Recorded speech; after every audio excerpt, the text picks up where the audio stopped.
Vamos ligar aqui os pontos? Pois bem, dia 24, manhã de véspera de Natal, a polícia recebe a denúncia de que tinha um artefato explosivo grudado num caminhão de combustível que trabalha no aeroporto. Caminhão cheio de querosene, extremamente inflamável. Ok. O terrorista é preso 10 horas depois, com muita, mas muita pressão da nova cúpula da Polícia Federal, indicada pelo Lula, e do novo ministro da Justiça, Flávio Dino, que ainda nem assumiram. Lembre-se disso. Se não fosse a pressão deles, é capaz de que o terrorista não tivesse sido preso. Na casa dele é encontrado um verdadeiro arsenal, muitas armas, fuzis, tudo que você puder imaginar, que custou mais de 160 mil reais o arsenal dele. Uma pessoa que ganha ali no máximo 4, 5 mil reais por mês, ele é gerente de posto de gasolina, é um cara milionário, ou seja, mais de um ano de salário dele, bem mais de um ano, gastos ali em poucos meses, ou seja, ele está sendo financiado por alguém. Lembre-se disso. Então você tem aí atentado terrorista acontecendo no Natal, uma pessoa financiada por alguém que faz parte, lembre-se, do acampamento bolsonarista. Liga esse ponto também, acampamento bolsonarista. Do acampamento bolsonarista também saíram vários terroristas que cometeram atentados no dia 12, que foi o dia da diplomação do Lula. No dia 12 à noite queimaram carros, ônibus, tudo mais, faz menos de 2 semanas. Nenhum deles foi preso. Bom, agora o primeiro aí foi preso que estava no dia 12 também e agora estava cometendo o seu segundo ato terrorista. Ok. Ele, no depoimento, diz o seguinte: olha, o que a gente queria era criar um caos em Brasília para que fosse decretado estado de sítio e o Bolsonaro convocasse as Forças Armadas e continuasse no poder. Ou seja, GLO, garantia de lei e ordem. Você convoca o exército e convoca estado de sítio. Em estado de sítio, o Lula não poderia assumir, que é estado de sítio. Você não pode ter 1 milhão de pessoas em Brasília festejando. Olha só a tática dele, que é uma tática que eu falei aqui dia 13, 14, 15, nos dias seguintes àqueles atentados do dia 12, eu falei aqui. Agora tem o ponto que você não vê a grande mídia ligar. Foi provado por em matéria do Metrópolis, que no quartel-general da campanha do Bolsonaro, que ele chamava de QG da campanha, que fica num bairro nobre de Brasília, ali o Bolsonaro alugou uma mansão e ali funcionava o comitê de campanha do Bolsonaro, que eles chamavam de QG da campanha, quartel-general da campanha, que eles sempre usam termos militares para tudo. Era o comitê ali do Bolsonaro. Ali, o Braga Neto se reuniu não uma, nem duas, mas várias vezes com os administradores do acampamento que está em frente ao quartel das Forças Armadas, ao quartel-general, ou seja, desse acampamento dos bolsonaristas que eles chamam de QG de Brasília. QG é o quartel-general, que é o do Exército, mas eles chamam acampamento de QG, como se o acampamento fosse também um quartel-general. Ok. Ou seja, você tem aí, não precisa ser o maior Albert Einstein do mundo, não.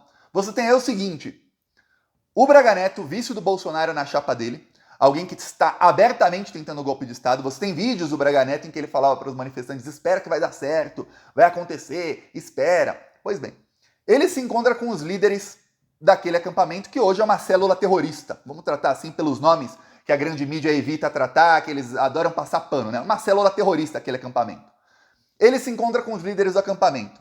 Os líderes do acampamento e os integrantes do acampamento saem de lá e cometem atos terroristas. Alguns deles, vamos lembrar, eles estavam usando a mesma roupa de terroristas que a Carla Zambelli colocou para discursar no Congresso Nacional. Eles leram uma carta no dia 8 de dezembro, no dia 7, em que eles diziam que se dia 8 não acontecesse nada, eles dariam prazo até o dia 10. Senão eles iam causar um caos no país. Esses mesmos aí, ligados a Carla Zambelli. Um deles trabalha para Carla Zambelli. Um deles, eles têm um canal chamado Hipócritas, tudo hipócrita mesmo, é um excelente nome para o canal do cara, fugiu do país junto com o Oswaldo Eustáquio já, que é o líder, que é o cara que leu a carta lá, o tal de Bismarck. Ok, os outros, eles foram flagrados com a mesma camisa que é escrito Supremo ao Povo, uma camisa preta escrita em amarelo Supremo ao Povo, eles foram flagrados com essa roupa nos atos do dia 12. Ninguém foi preso, então eles continuam lá no acampamento. Então você tem aí dezenas de terroristas soltos. Você tem a Polícia Federal aparelhada pelo Bolsonaro que não faz nada. Vamos lembrar, são crimes políticos, por isso a Polícia Federal deveria agir. São crimes cuja investigação é federal. A Polícia Militar do Distrito Federal não faz nada. Vamos lembrar uma coisa, o secretário de Segurança Pública do Distrito Federal, escolhido pelo Ibanez, que é um governador bandido bolsonarista, ele é amigo, braço direito do ministro da Justiça, Anderson Torres, que é outro bandidão. Anderson Torres é quem mandou a Polícia Rodoviária Federal fechar as estradas no dia da eleição, mas só no Nordeste, para impedir os nordestinos de votarem. Vamos lembrar disso. E aí você tem esse mesmo pessoal que não investiga os atos terroristas. Os terroristas ficam soltos e cometem outros atos. Eles já avisaram no dia 8, ou seja, antes dos primeiros atos, que eles iam tocar o terror antes da posse do Lula, que não iam deixar o Lula ser empossado. E aí passam horas do segundo ato terrorista, o rapaz confessa que ele tinha bomba, ele confessa que alguém deu para ele os explosivos, o detonador, ele confessa que uma mulher também entregou para ele outros objetos que foram usados ali no ataque que não deu certo, e que uma outra pessoa colocou a bomba no caminhão. E você não vê dezenas de prisões, você não vê uma investigação indo para cima, e olha que tem ali o Flávio Dino está em cima disso, ele está completamente em cima. Em pleno Natal, o Flávio Dino está trabalhando, dia 24, 25, entre Natal e Ano Novo, o Flávio Dino está lá trabalhando muito mais do que qualquer ministro do Bolsonaro já trabalhou. Agora lembre-se, que é o pontinho que você não viu a grande mídia falar e que saiu na revista Fórum, saiu com provas, com fotos, com tudo, o quê? Que esses atos terroristas do dia 12 foram organizados pelo Gabinete de Segurança Institucional. Uma fonte da Polícia Federal de dentro do Palácio do Planalto disse para a revista Fórum, ele falou em voz e tudo mais, que os militares do GSI, ligados ao General Heleno, vamos lembrar, General Heleno e Braga Neto são assim, eles têm táticas terroristas no hall de táticas deles para tentarem dar golpe de Estado. Agora, vamos lembrar, esses militares são os mesmos que estão ali na mansão, que é o comitê de campanha do Bolsonaro, se encontrando com os líderes do acampamento. E aí os líderes do acampamento recebem as ordens deles e executam as ações nas ruas. Queimar ônibus, queimar carro, aí pegou mal. Inclusive, eu lembro que depois da matéria, o Renato Rovai, da revista Fora, ele falou, olha, ele até tweetou, ele falou, talvez essa denúncia tenha sido o que vai interromper os ataques terroristas. Não sabemos até quando.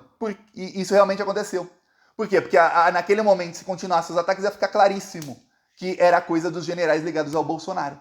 Então eles pararam por uns dias. E aí depois teve esse, que não sabemos se é uma coisa organizada por todo o acampamento ou se ele foi lá e queimou a largada. Porque eu falei aqui, dia 13, 14 e 15, eles vão tentar tocar o terror a partir do dia 28. Está óbvio. Porque é perto do Ano Novo. Se eles fizerem muito antes, a Polícia Federal vai agir, o Alexandre de Moraes está e o Lewandowski e o Gilmar Mendes, eles estão no plantão do STF, eles vão com tudo para cima desse pessoal, eles vão com tudo. E esse pessoal vai queimar a largada, queimar a largada quer dizer o seguinte, eles cometem muito antes, não vai dar tempo deles criarem um caos no Ano Novo. Então, esse aí talvez tenha queimado a largada. Talvez o plano fosse fazer a partir do dia 28, 29, 30.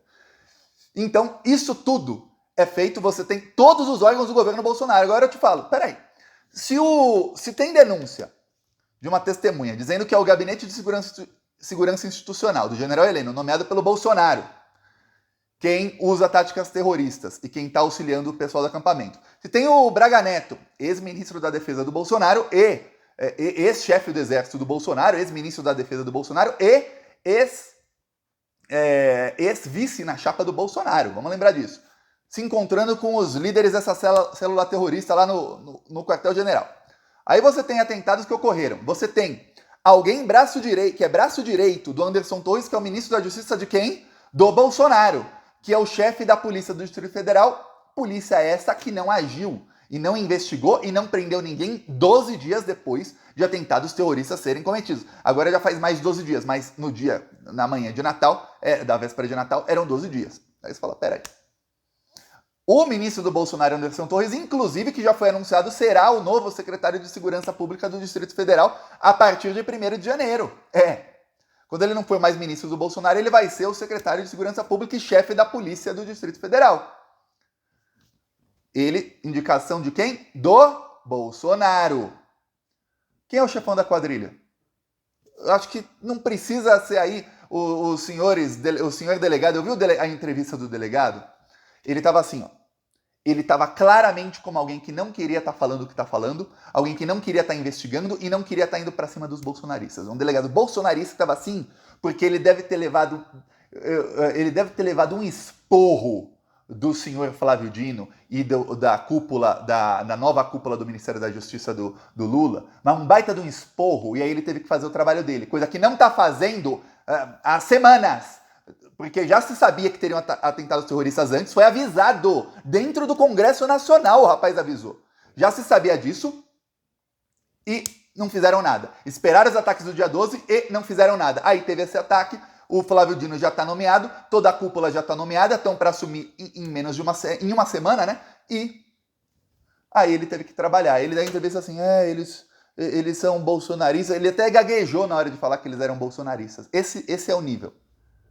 E agora você sabe que aquele acampamento é uma célula terrorista. Mas olha, o bicho vai pegar feio. Por quê? Porque se você tem um chefão da quadrilha, claríssimo, que é o chefão da quadrilha, todos os membros da quadrilha são ligados a ele, são indicados por ele, e todos os membros agem em quê? Em prol de um golpe de Estado, em que quem vai ser o presidente do país se tivesse um golpe de Estado? Quem seria? O Bolsonaro. Ele é o chefão da quadrilha.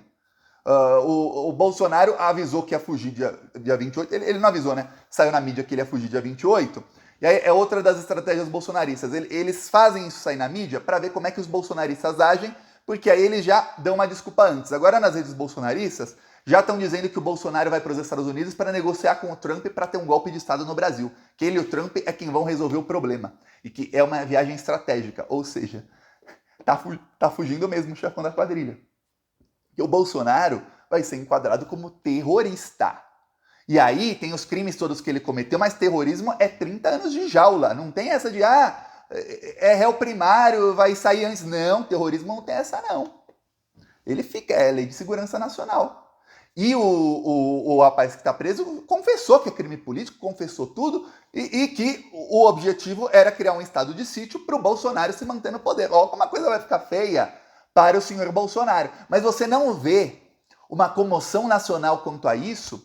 Por quê? Porque o consórcio de veículos da grande mídia, vamos lembrar, os patrocinadores desses veículos que pagam um patrocínio muito acima do valor de mercado são sempre os mesmos, que são ligados ao mercado financeiro. O que o mercado financeiro quer hoje? Você viu a bolsa cair quando teve atentado terrorista? Não viu. Você viu a bolsa cair dia 12, dia 13, quando teve atentado? Não viu.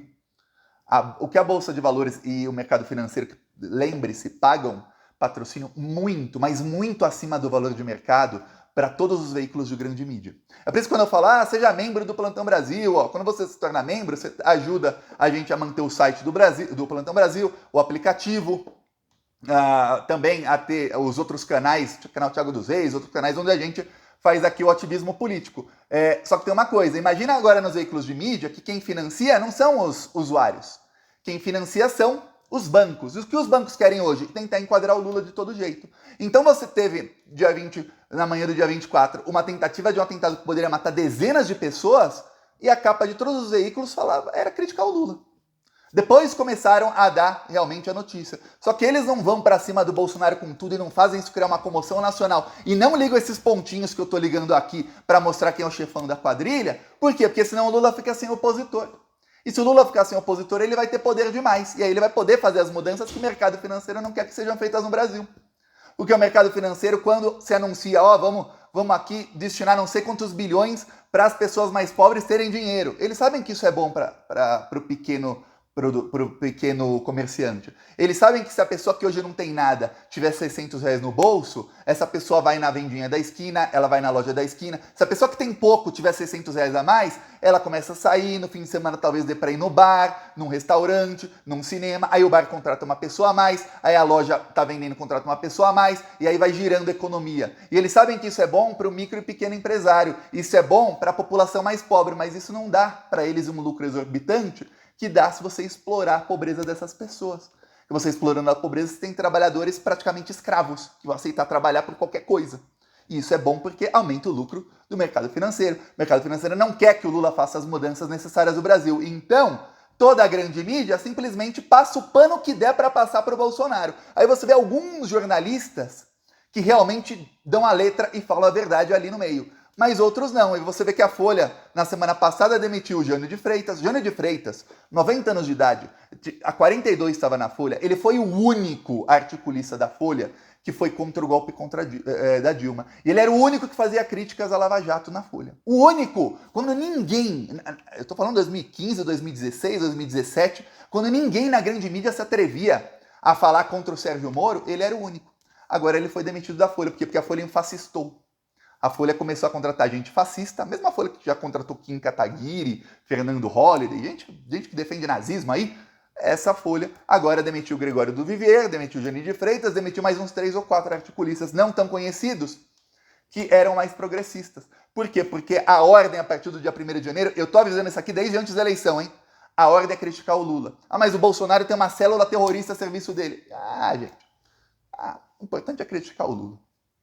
Isso está acontecendo diante dos nossos olhos. E o pior é que você vê que tem pessoas até de esquerda que são manipuladas muito facilmente por esse veículo de mídia. Só ver o caso da Simone Tebet. O que eu vi de gente de esquerda, gente petista, exigindo que a Simone Tebet tivesse o ministério que ela exigiu. Tinha que ser o que a Simone Tebet quer. Como se a Simone Tebet fosse uma Dilma Rousseff, como se ela fosse uma Erundina, como se ela fosse uma Glaze. Não, é uma pessoa de direita. Votou a favor das reformas, a favor do golpe, votou a favor de quase tudo da política econômica do Bolsonaro e do Paulo Guedes. Só virou oposição ao Bolsonaro quando viu que o Lula ganhou a eleição. Mas não, ela foi fundamental para a vitória do Lula. Ela foi fundamental para ter segundo turno. Que era bom para ela porque ela sabia que o consórcio de veículos de mídia, que é financiado pelo mercado financeiro, o mercado financeiro quer a Simone. Então vamos fazer a pressão. Uma pressão que jamais... Eu nunca vi um presidente sofrer tanta pressão para nomear um ministro. E olha, de todo mundo, quem realmente ajudou, foi fundamental para a vitória do Lula, é o Janones.